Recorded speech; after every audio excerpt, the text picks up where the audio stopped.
রাজ্যে পালা বদলের পর থেকে বিগত শাসক দলের একের পর এক দুর্নীতি নোংরামির অভিযোগ সামনে আসছে। কোথাও দলীয় কার্যালয় ঘিরে উঠছে দুর্নীতির প্রশ্ন, কোথাও আবার সাধারণ মানুষ ক্ষোভে ফেটে পড়ছে রাস্তায়। এবার এমন এক ঘটনায় রাজনৈতিক মহলে তীব্র চাঞ্চল্য ছড়ালো। এবার সরকারি ত্রাণ চুরির অভিযোগে অভিযুক্ত তৃণমূল নেতাকে কোর্টে তুলতে হিমশিম খেতে হলো পুলিশকে। কোর্টের মধ্যেই তৃণমূল নেতাকে ঘিরে উঠল চোর চোর স্লোগান।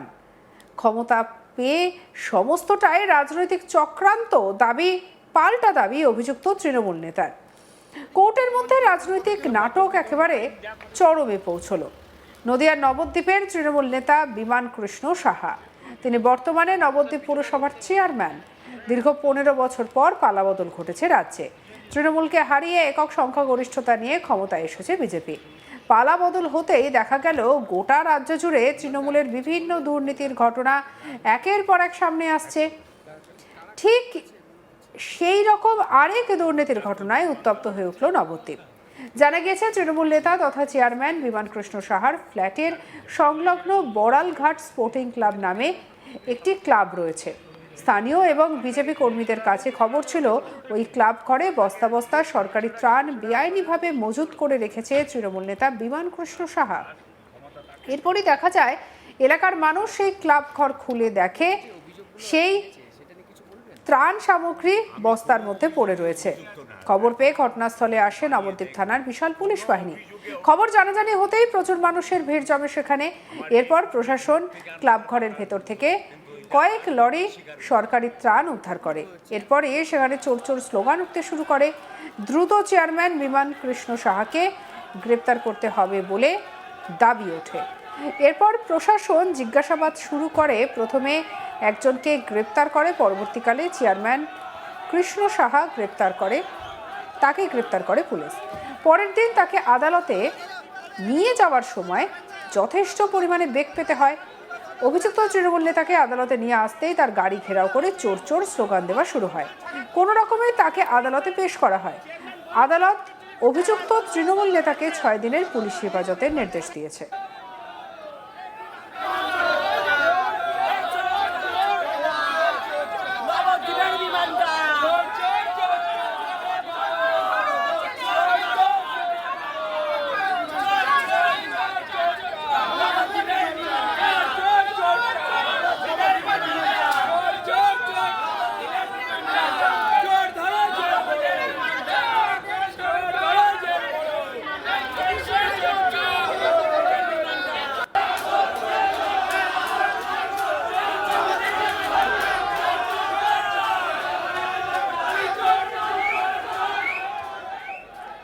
যদিও পরবর্তীকালে সাংবাদিকদের প্রশ্নে অভিযুক্ত তৃণমূল নেতা বিমান কৃষ্ণ সাহা বলেন, পুরোটাই রাজনৈতিক ষড়যন্ত্র করা হয়েছে।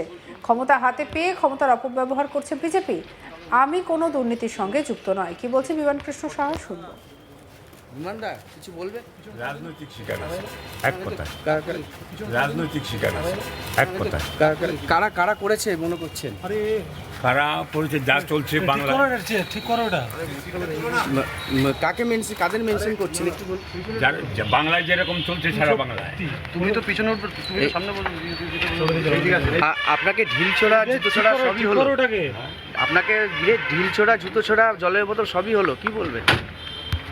না, যার ক্ষমতা থাকে তারা তো করবেই, এটাই ছাড়া তার কোনো উপায় নেই। আপনার বিরুদ্ধে যে অভিযোগগুলো এনেছে সেটা নিয়ে কিছু বলবেন? আমি কোনো অভিযোগই অভিযুক্ত না। এখন যদি বানিয়ে দেয় কেউ, কোনো অভিযোগে অভিযুক্ত না আমি। আমার A to Z নখ থেকে আরম্ভ করে পাতা, কিন্তু এটা রাজনৈতিক শিকার হয়েছে। আপনি তো এখনো চেয়ারম্যান রয়েছেন, সেক্ষেত্রে কি আপনি কোনো পদক্ষেপ নেবেন? আপনি তো চেয়ারম্যান রয়েছেন, এখন সেক্ষেত্রে কি কোনো পদক্ষেপ নেবেন? চেয়ারম্যান রয়েছে ঠিকই।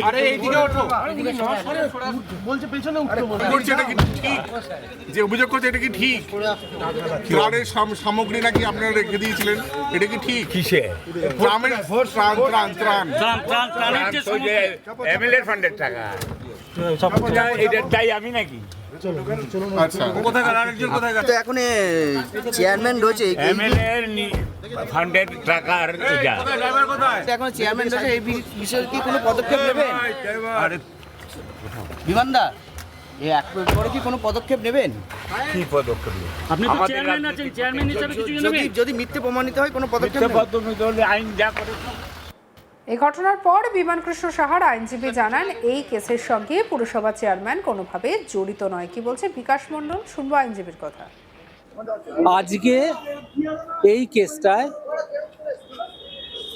নবদ্বীপ পিএসের যে ইনভেস্টিগেশন অফিসার 10 দিনের পুলিশ রিমান্ড চেয়েছিল। আমরা ডিফেন্সে বোথের পক্ষে বিমানবাবু এবং সৌরভবাবুর পক্ষে কোর্টের কাছে নির্দিষ্ট ল পয়েন্টে মুভ করি এবং কোর্ট তারপরে কনসিডার করে 7 ডেজ পিসি অ্যালাউ করে এবং কোর্ট ওনাদের ওষুধপত্র এইগুলোর ক্ষেত্রে পারমিশন দেয়। সেটা হচ্ছে নেক্সট 6 জুন এটা প্রোডাকশন হবে। আপনার কি মনে হচ্ছে এই কেসটা মানে কতটা গুরুতর, বা এই কেসটা ইচ্ছাকৃত দেওয়া হয়েছে আপনার মতে? এই কেসটার অ্যাকর্ডিং টু এফআইআর অনুযায়ী যে গল্প আছে তাতে এই কেসটা স্টাবলিশড হওয়া প্রসিকিউশনের খুব টাফ। কারণ এই যে দুজন, এরা 1 নম্বর হচ্ছে চেয়ারম্যান নবদ্বীপ মিউনিসিপ্যালিটি এবং দ্বিতীয় যে নাম্বার আছে সে হচ্ছে নবদ্বীপ ফেরিঘাটের একটা স্টাফ। তারা কোনোভাবে এই সম্বন্ধিত যুক্ত থাকতে পারে না, এটা আমার ধারণা। আশা করি ইনভেস্টিগেশন আরও এগোবে এবং তারা যদি প্রমাণ করতে পারেন যে ইনভলভ, দেন প্রসিড হবে। আর যদি প্রমাণ না করতে পারে তাহলে আসামিদের বেকসুর খালাস দিতে হবে।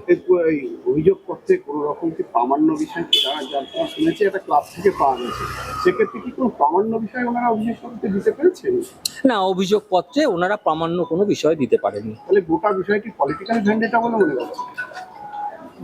সেটা ডিফেন্সের তরফ থেকে বলা যায়, কিন্তু থ্রু প্রেস মিডিয়া বলা অসুবিধা। কিন্তু আফটার 4th মে অনেক ঘটনাই ঘটছে, তার মধ্যে কত পার্সেন্ট জেনুইনিটি আছে সেটা আগামী দিন বিচার্য বিষয় হবে। কাস্টাডিটাই শেষ কথা না। একটা প্রশ্ন, যেখান থেকে ফুটবল পাওয়া গেছে সেখানে তৃণমূলের কথা বলে আরো কিছু ছিল? থাকতে পারে। তাই বাড়ির পাশের থেকে উদ্ধার হয়েছে। হতেই পারে। নবদ্বীপে 24টা ওয়ার্ডেরই কোনো জায়গায় পাওয়া গেলে তার মানে এটা নয় যে উনি প্রত্যেক বাড়ির সঙ্গে যুক্ত আছেন। মানে এটা কি মনে করছেন, কার চক্রান্ত? এটা মোটিভেটেড, ইনভেস্টিগেশন এজেন্সিও মোটিভেটেড। কি ধারা দেওয়া হয়েছিল জানান? এটা হচ্ছে 314 বিএনএস 314, 316 সাবপ্লাস 2, 316 সাবপ্লাস 5 এবং 3 সাবপ্লাস 5 বিএনএসএস অ্যাক্ট। রাজ্যে পালাবদলের পর থেকেই বিগত শাসক দলের একের পর এক দুর্নীতি নোংরামির অভিযোগ সামনে আসছে।